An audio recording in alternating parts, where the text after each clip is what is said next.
The Divorce Podcast. Welcome to The Divorce Podcast, a podcast that aims to address divorce here in the UK, countering the often sensationalist way it's portrayed in the media, challenging the status quo, and hopefully driving reform. On each episode, I'm joined by experts to discuss divorce from different angles and to give their opinions and to debate them.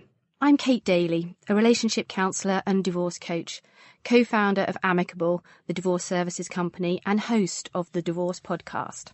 On this special episode, I'm delighted to be joined by Zoë Desmond, single mum to Billy and founder of solo parenting app Frolo. Welcome, Zoë. Thank you for having me, Kate. So Zoë, let's start with an easy question first. Tell me, what is Frolo? So Frolo is the first app and community of its kind for single parents globally, and it helps single parents to discover and connect with like-minded single parents in their area, as well as giving them access to an online community of single parents. Right. And so what sorts of things can you do on the app? So the app has four main parts. So one being discovery, where you can discover like-minded local single parents in your area, and the algorithm will match you or make suggestions based on location, proximity, kids' age, and shared interests. And then there's the messaging part of the app, where you can privately message those who you have connected with. And we're actually launching just in a few days' time group messaging. So you'll be able to be part of a wider group discussion around certain topics. And then there is the community news feed, which is where the wider community sits, where you can share or seek guidance or advice, or find what's happening on the app, big news. And then there is the meetup section, which until about a month ago was in real life meetups, which is where you can kind of create meetups or play dates or nights out with other Frolos or trips away. And that's all become virtual now. So, yeah. And so what is it in essence that makes this app different from, say, some of the other sort of chat groups or Mumsnet or, the other Marshall, those sorts of apps that do something that's trying to connect solo parents? What makes Frolo so different? Well, for me, I became a single parent myself almost 3 years ago now, when my son Billy had just turned 1, and I just felt it kind of hit me in a big way how lonely and isolating I found it, especially at the weekends, when people are having family time. And I didn't want to impose on family or friends. And I just felt, I read that somewhere, and that really resonated with me as well. As a single parent, when other families are having their family time together, it feels really intrusive to suggest doing things. So that I really felt a connection when I heard that from you. Yeah, that's exact. And I think most single parents do relate to that, because it's, you don't want to feel like a burden or a victim, or like a kind of, like you're imposing on anyone. But then at the same time, I felt like I was kind of wishing the weekends away, which made me feel awful, because I didn't want to feel like that about the time I had with, my son. So, and then, it made me realize that what I wanted to do to empower myself in my situation was to connect with other like-minded single parents who would be, up for play dates, or, a glass of wine, or a Sunday lunch, or, a weekend adventure. And I had this kind of vision in my head, and I was like, oh my God, and then we could go on holidays, and I'd have this group of friends who are in the same boat, and I wouldn't have to feel like needy, or I could just, the idea of it just gave me hope, and made me feel, the thought of it made me feel empowered. And when I went to find a way to do this, to connect with other single parents, which I assumed would be easy to do given the sort of day and age we're in, and given that it's 1 in 4 families are single parent families in the UK and Ireland, and 1 in 3 in the States, I thought, but when I went and searched for it on Google, I couldn't find what I was looking for. I could find, other parenting apps, not specifically for single parents, and forums and lots of Facebook groups and things like that. But what I found about a lot of the kind of group and forum type things was that there was quite a lot of negativity and a lot of sort of, ex bashing and Ex-bashing, this, yeah. that. Yeah. And I didn't want, I didn't want to be this kind of angry single mom who, that's not the route I wanted to go down at all. So that didn't appeal. Also, it didn't make it easy to find people location specific and see who's got a kid the same age as me, who's into the same things as me. And so that was it. And then it was really from that I started to dream up the idea of what my own perfect solution would be in my head, which is now Frolo. So did you have a tech background then? Because it sounds like you've identified a problem that you were personally dealing with and finding a way to solve it. So kind of in a similar way, that's how, we set up Amicable. I had a personal problem, a very expensive divorce, and decided I wanted to help people do it in a different way. There's a big leap from having a good idea that addresses a personal problem to setting up something that's as successful, say, as Frolo. So what's that missing piece then? What happened to you between having the idea and where you are now? So I had been involved in a tech startup. I co-founded an app about maybe 5 years ago now with a friend of mine. And so it didn't go beyond beta testing in the end, but we did have to, obviously I learned a lot during that experience. We went on an accelerator program as part of that journey. And so it really helped. So I wasn't kind of, I guess, completely in the dark about how it all works and the steps that I would need to take in order to give it a shot.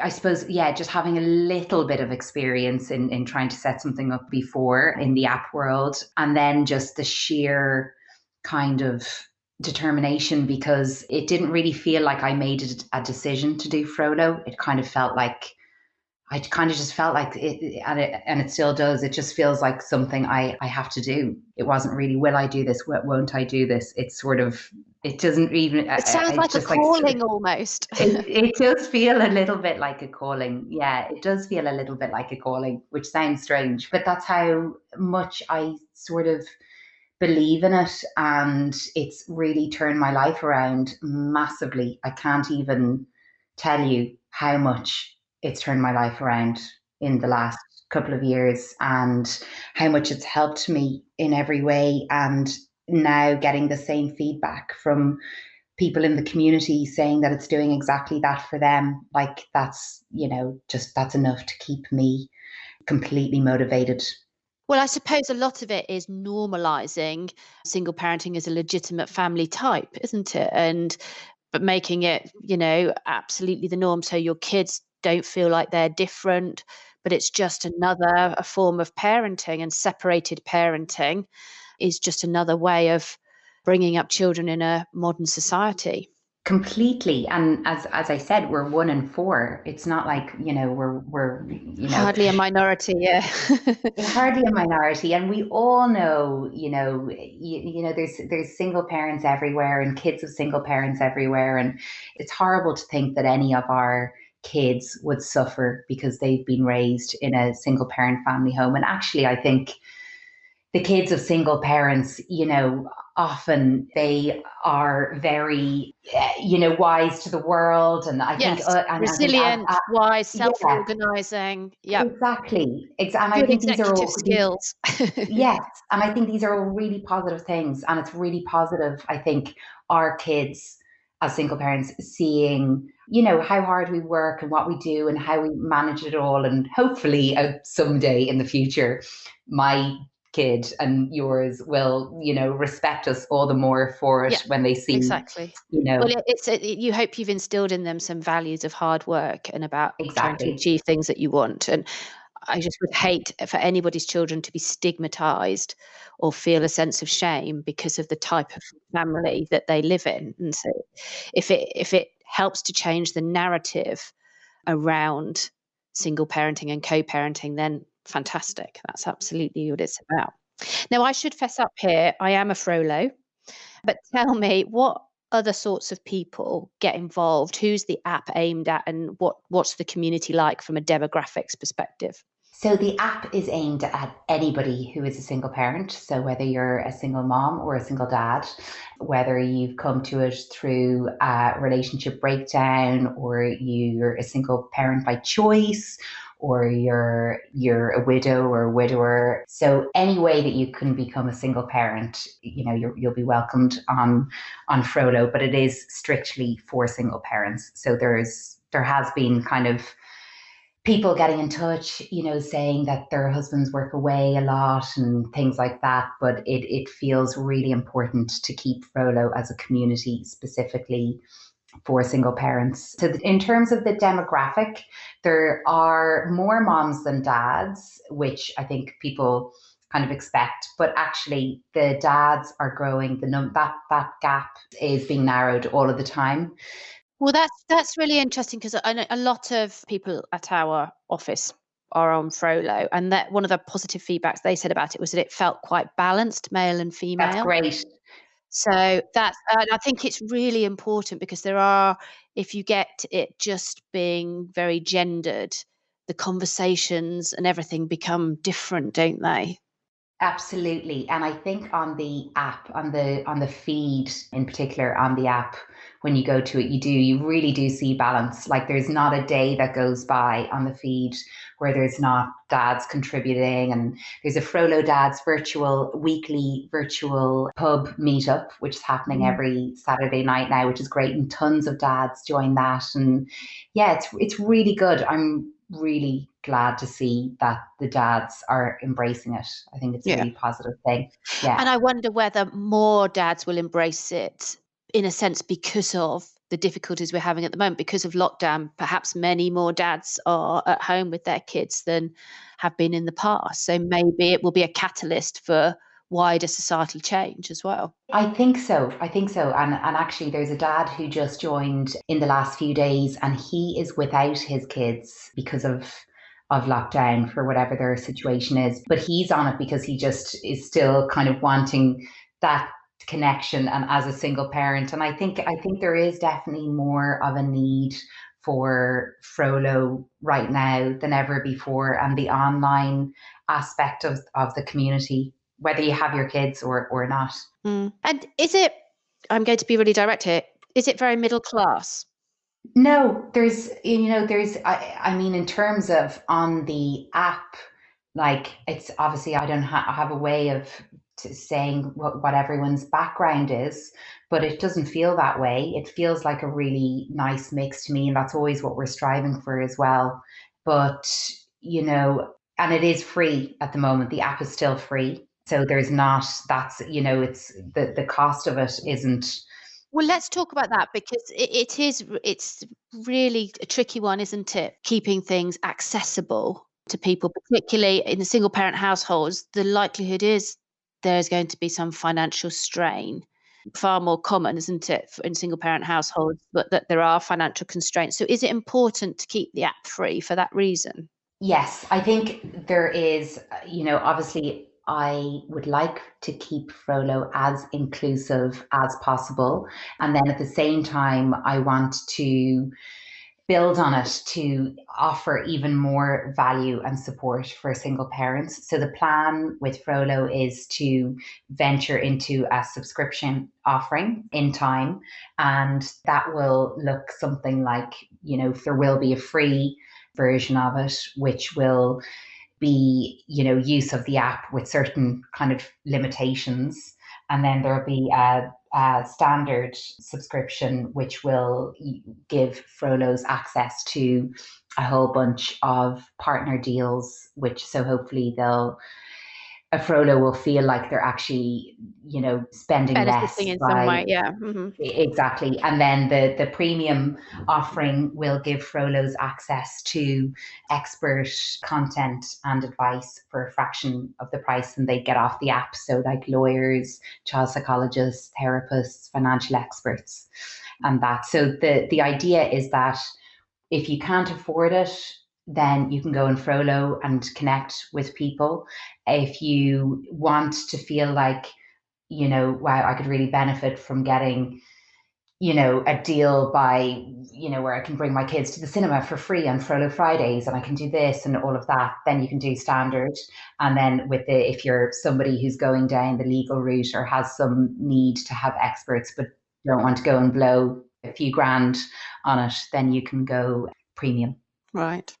And just going back to this idea that all single parents are on the app, how does that work then? So if you've got someone who's been bereaved and is widowed, how does that work versus someone who's divorced? Is there a tension, an innate tension there in terms of like your messaging and how you phrase things? Does that create an issue? No, I mean, there's a way when you sign up, you can say what your parenting situation is so that, and you can search for other parents with the same parenting situation as you if that's important to you. And yeah, Frollo is, I'm really proud to be able to say this, a very inclusive, kind of lovely community where honestly people just want to support each other and help each other. It's very unique in that sense. And it's been called the unicorn of online communities before, which I loved hearing because that's how I want it to be. It does feel like a very, very supportive place. And we have, a kind of set of values, community values that help shape that. And we remind people of it when we need to, and we don't hold back about removing anyone from the app. Right. So do you police it then? Do you police it? Yeah. And is it, yeah? Because I have to say, when I first joined, I was a little bit nervous it might be a dating app in disguise. Is there No, a dating element to it? That it made me no, nervous, I have to say, but that might be just me. yeah, and I understand that, and because I think that no, absolutely, I think that's what I definitely is important for me to protect Frollo as this community because that's where the value is, and for single parents to have access to this support system and community and network. Now, of course, there are probably going to be people on Frollo who may be in the headspace of dating and ready to date again who, might be, I don't know, if they fall in love in a play date, who am I to stop Yeah, them? Who am I to exactly. stop them if that So ends up be happening? But it. it's definitely, but the app is certainly not designed or intended for that. And we are going to do a Frollo dating app next year, which will be a separate experience. But so for those who are interested, but it doesn't feel right to combine them. Right. And in the Frollo dating app, she said, trying not to look too interested, is it going to have is it going to have the same kind of layering? Because what I like about Frollo is you can cut it by interest, you can cut it by the age of your kids, you can cut it by the way you parent. Will that be the same in the dating app?